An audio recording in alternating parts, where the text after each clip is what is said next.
नमस्ते फ्रेंड्स, मैं हूं निर्मला और स्वागत है आपका मेरे किचन में।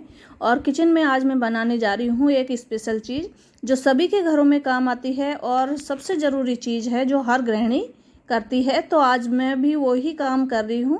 जी हाँ, आपको देख के पता चल ही गया होगा, ये है घी निकालना। और घी के बगैर तो हमारा कोई भी काम अधूरा होता है, घी के बगैर नहीं चलता है। तो आज इसी को बनाने की तैयारी चल रही है। तो इसे इस तरीके से बनाया जाए कि समय भी कम लगे और हमारा घी भी जो अच्छी मात्रा में निकले और ख़राब भी नहीं हो। तो इसी को बनाएंगे। तो इसको बनाने के लिए सबसे ज़्यादा ज़रूरत होती है हमें दूध की। अगर दूध अच्छा आएगा तो आपके दूध पर मलाई भी अच्छी आएगी। तो ये देखिए, मैं 2 लीटर दूध लेती हूँ, 1 लीटर सुबह और 1 लीटर शाम को। मेरा फुल फैट दूध आता है और ये भैंस का दूध आता है जिसमें अच्छी खासी मलाई आ जाती है। आप देख सकते हैं कितनी अच्छी मलाई आई है। तो 1 लीटर दूध है, इस पर मैंने गर्म करके और ठंडा करके फ्रीज में रख दिया था, जिससे इसमें अच्छी खासी मलाई आ गई है। ये देखिए। और ये मलाई उतारने का भी एक तरीका होता है। इसे चम्मच से या चाकू से साइड में से हटा लीजिए धीरे धीरे करके और फिर इसको निकालेंगे। तो ये इतनी मोटी मलाई आई है ना, तो मैं ये तो नहीं कहूँगी कि ये रोटी के बराबर मलाई है, क्योंकि मेरी दूध पे जो मलाई आई है वो रोटी से भी मोटी आई है। जैसी मोटी रोटी बनाते हैं ना, ऐसी मलाई आई है। तो ये मलाई साइड में निकाल के मैं चम्मच से बाहर निकाल लूँगी, तो फिर मैं आपको दिखाऊँगी। ये देखिए कितनी मोटी मलाई है। तो दूध को अच्छे से गर्म करेंगे धीरे धीरे, तो उसमें अच्छी खासी मलाई आ जाएगी। देखिए, दूध आप फुल फैट ही लीजिए जिसमें बहुत अच्छी मलाई आती है। तो ये 1 किलो दूध की मलाई है और 1 किलो दूध की सी भगोनी में रखी हुई है। तो ये 2 लीटर दूध की मलाई है। आप मलाई को देख के अंदाज़ा लगा सकते हैं कि मेरे दूध में कितनी मलाई आती है। ये देखिए, मैंने मलाई को तो निकाल के साइड में रख लिया है। मलाई आपने देख ही ली होगी कि कितनी अच्छी खासी मलाई आई है। और जो दूध बचा हुआ है अब उसको मैं काम में ले लूँगी। तो ये दूध पीने में भी अच्छा होता है क्योंकि इसमें फैट नहीं होता है, इसलिए इस दूध को आराम से हम हर किसी भी चीज़ में काम में ले सकते हैं। और मलाई से हम घी निकालेंगे। तो मेन मकसद आज हमारा मलाई से घी निकालने का ही है। तो दूध को तो हम साइड में रख लेते हैं, जिसको हम काम में लेते रहेंगे। और जो मलाई बची है उसको मैं धीरे धीरे करके इकट्ठा करती रहूँगी और फिर मलाई को निकाल के फ्रीज़र में रख दूँगी। याद रखना है कि जो मलाई है उसको फ्रीज में नहीं रखना है, फ्रीज़र में रखना है। 2-3 दिन की मलाई आप फ्रीज में रख सकते हैं, लेकिन अगर ज़्यादा दिन की इकट्ठी करनी है तो फिर फ्रीज़र में रखनी होगी। तो मैंने 10 दिन की मलाई इकट्ठी कर ली है, जिसे फ्रीज़र में रख दिया था। 1 घंटे पहले मैंने इसे निकाल के रख दिया है, जिससे ये नॉर्मल टेम्परेचर पर आ गया है। अब इसका मैं घी निकालूंगी। तो मैंने मिक्सी के जार में डाल दिया है। तो मैंने एकदम में ही ज़्यादा डाल दिया था, तो उतना ही डालना है जितना कि एक बार में मिक्सी में ये हो जाए। उसके बाद इसमें थोड़ा ठंडा पानी डाल देना है और सिर्फ 1 मिनट भी चलानी नहीं होती। और ये देखिए, मलाई घी में बदल गई है। इसे आप हाथ से भी बना सकते हैं और मिक्सी में थोड़ा जल्दी हो जाता है। ये देखिए, हमारा घी बन गया है। और इसी तरीके से अब मैं इसमें थोड़ी सी बर्फ़ डाल दूंगी, जिससे कि जो घी है वो अच्छे से इकट्ठा हो जाए। तो मेरे पास इससे बड़ा बर्तन नहीं है, इसलिए मैं 10 दिन की मलाई ही इकट्ठी करती हूँ। तो आप घी देख के अंदाज़ा लगा सकते हैं कि मेरे जो मलाई है उसमें कितना घी निकलता है। ये देखिए, ये 10 दिन की मलाई से बना हुआ घी है। और अब मैं इसे अच्छी तरीके से, ये ठंडा हो गया है क्योंकि बर्फ़ भी हमने इसमें डाल दी थी। तो मैं इसमें हाथ से इकट्ठा कर लूँगी और इसमें जो एक्स्ट्रा दूध है वो निकल जाएगा, क्योंकि मलाई से ही हम घी बना रहे हैं तो वो दूध है। धीरे धीरे करके मैं सारा घी ऐसे निकाल लूँगी। ये मलाई से घी निकाल रही हूँ, इसलिए मैंने इसमें जामन नहीं दिया। और अगर आप दही जमाकर फिर घी निकालना चाहें तो जो मलाई होती है उसको निकाल के थोड़ा नॉर्मल करके, थोड़ा सा गुनगुना करके उसमें जामन दे दीजिए और फिर रात भर के लिए रख दीजिए। तो अगले दिन वो दही के फॉर्म में आ जाएगा। फिर उसको आप मिक्सी में कर लीजिए, वो जामुन दही वाला घी निकलेगा और ये है मलाई वाला। तरीके से मैंने सारा घी निकाल लिया है। भगोने में बचा है वो दूध है।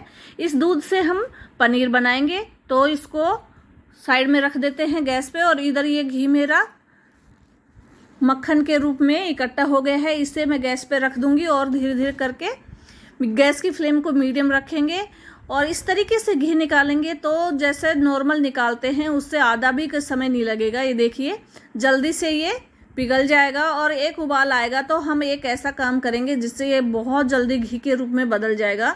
तो इसमें धीरे धीरे उबाल आएगा और उसके बाद हम इसमें एक ऐसा सामान डालेंगे, जी हाँ, इसमें डालेंगे एक नींबू, जिसे रस निकाल लिया है मैंने और अब इसमें डाल दूंगी। तो इससे क्या होगा कि दूध के से दिख रहा है ना, तो ये एकदम से फट जाएगा और दूध अलग हो जाएगा और घी अलग हो जाएगा। तो ये देखिए बिल्कुल 2 मिनट भी नहीं लगते और ये बिल्कुल फट गए हैं और अब जल्दी से घी में बदल जाएगा। तो इस तरीके से आप निकालिए, बहुत जल्दी हो जाएगा।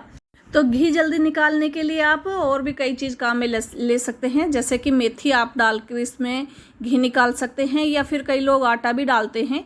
लेकिन जो मैं ये घी निकाल रही हूँ इसको मैं व्रत में भी काम लेती हूँ और दियाबाती में भी काम लेती हूँ। तो मैं इसमें ऐसा कोई सामान नहीं डालूंगी जिससे कि फिर बाद में काम में ना ले सकूँ। तो इसलिए मैंने इसमें नींबू डाला है। तो नींबू हम व्रत में खा सकते हैं और इसलिए नींबू डाला है। तो ये देखिए हमारा घी जल्दी से तैयार भी हो गया है। इसमें अब बस 5-7 मिनट और लगेंगे।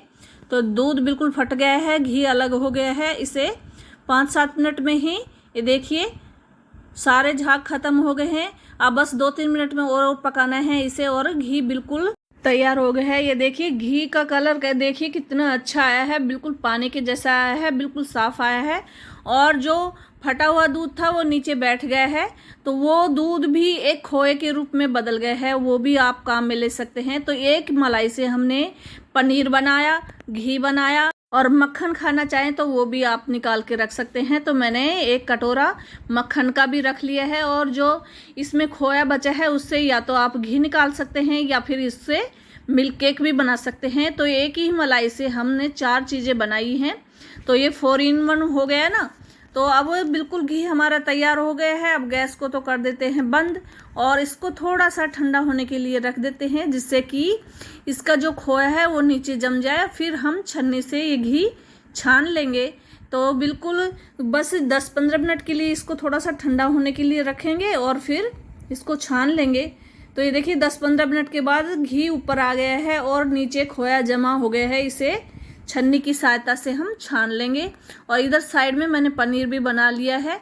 तो ये पनीर भी बनकर तैयार हो गया है। एक ही घी से ये चीज़ें तैयार हो गई हैं। पनीर हमारा ऐसा तैयार हुआ है जैसे मार्केट में भी नहीं मिलता, मार्केट से भी अच्छा बनकर तैयार हुआ है।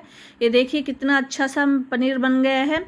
तो ये मैं आपको काट के दिखा रही हूँ, बहुत ही अच्छा तरीके से जम भी गया है। इसको काट के दिखा रही हूँ कितना अच्छा बना है। इसको आप किसी भी चीज़ में काम लीजिए। इसकी पनीर की सब्ज़ी बनाइए, बहुत अच्छी बनेगी। और इसको तो हम साइड में रख लेते हैं, इधर घी को छान लेते हैं। 10 दिन की मलाई से हमने 2 किलो के आसपास घी तैयार कर लिया है और पनीर भी तैयार हो गया है, जो बहुत महंगा मिलता है मार्केट में। और घी का कलर देखिए बिल्कुल पानी के जैसा बिल्कुल सफ़ेद है। जब ये जम जाएगा ना तो ये बिल्कुल दानेदार बनेगा। बहुत अच्छा खुशबूदार घी हमारा तैयार हो गया है। जो हमने इसमें नींबू डाला था उससे इसमें अच्छी खुशबू हो गई है और ये बहुत अच्छा घी बनकर तैयार हो गया है। अब इसको हम छान लेते हैं। तो छानने के लिए मैंने एक छन्नी ली है और सारा घी छान लिया है। और अब इसके नीचे बच गया है ये खोया, जिसे हम या तो इसमें पानी डालकर एक उबाल देंगे तो फिर छान लेंगे, तो वो घी उस ऊपर आ जाएगा और हम फ्रीज में रख देंगे ठंडा होने पर, तो उसमें घी निकल जाएगा। या फिर इससे मिल्क केक बना लीजिए इसमें चीनी डालकर। और ये देखिए घी सारा मैंने छान लिया है। इसमें भगोने में करीबन 2 लीटर के आसपास घी होगा, तो मैं इस डब्बे में डाल रही हूँ। तो ये देखिए ये डब्बा भी कम से कम 1.5 लीटर का होगा, तो मैं इसमें डाल रही हूँ 1.5 लीटर। तो इसमें घी डाल दिया है और करीबन आधा लीटर अभी मेरे पास घी भगोनी में बच गया है। ये देखिए आधा लीटर के आसपास ये घी इसमें बच गया है। और 1 प्याला भर के मैंने मक्खन तैयार कर लिया है। तो 10 दिन की मलाई से मैंने इतनी चीज़ें बना ली है, पनीर बना लिया है और जो खोया बच गया उससे हम मिल्क केक बना लेंगे। तो इस तरीके से देखिए हमने एक मलाई से 4 चीज़ें बना ली हैं। और 10 दिन की मलाई है, 10 दिन की मलाई से कितना घी निकला है आप भी इस तरीके से निकालिए, बहुत अच्छा निकलता है। और कई चीज़ें एक साथ तैयार हो जाती हैं और समय भी बहुत कम लगता है। अब तक अगर आपने मेरे चैनल को सब्सक्राइब नहीं किया हो तो सब्सक्राइब कीजिएगा, वीडियो को लाइक कीजिए, शेयर